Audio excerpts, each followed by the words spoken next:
दशवकाः सुभद्रेकाङ्कां पीलवासिनीं दुर्गे स्मृता हरसिवेतिमशेषजन्तु स्वस्ते स्मृता मतिमतेव शुभान् ददासे दारिद्र्यदुःखभयहारिणिका त्वदन्या सर्वोपकारकरणाय सदार्द्रचित्ता गुरुर्ब्रह्मा गुरुर्विष्णुः गुरुर्देवो महेश्वरः गुरुः साक्षात् परब्रह्म तस्मै श्री गुरुवे नमः। सद्गुरु साईनाथ देवताभ्यो नमः।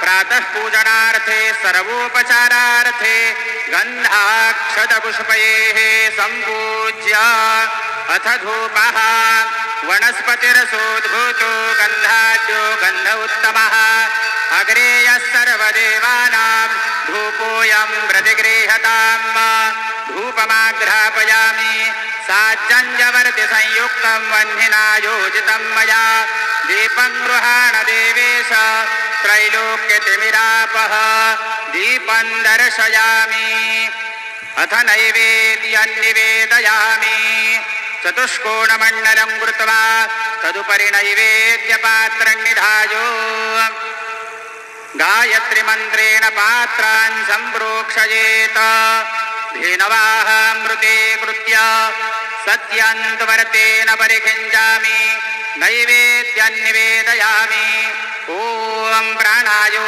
स्वाहा ॐ अपानायो स्वाहा ॐ व्यानायो स्वाहा ॐ उदानायो स्वाहा ॐ समानायो स्वाहा ॐ ब्रह्मणे नमः।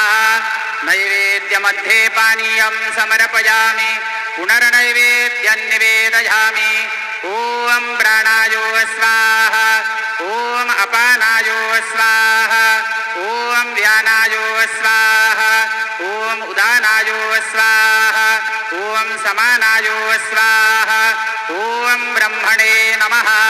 नैवेद्यं समर्पयामि हस्तप्रक्षालनं समर्पयामि मुखप्रक्षालनं समर्पयामि करोदवरतनार्थे चन्दनं समर्पयामि। सद्गुरु साईनाथ देवताभ्यो नमः। प्रार्थनापूर्वकं नमस्करोमि तथा च मंगल आरार्तिं दर्शयामि। शिर्डी माझे पंढरपूर साई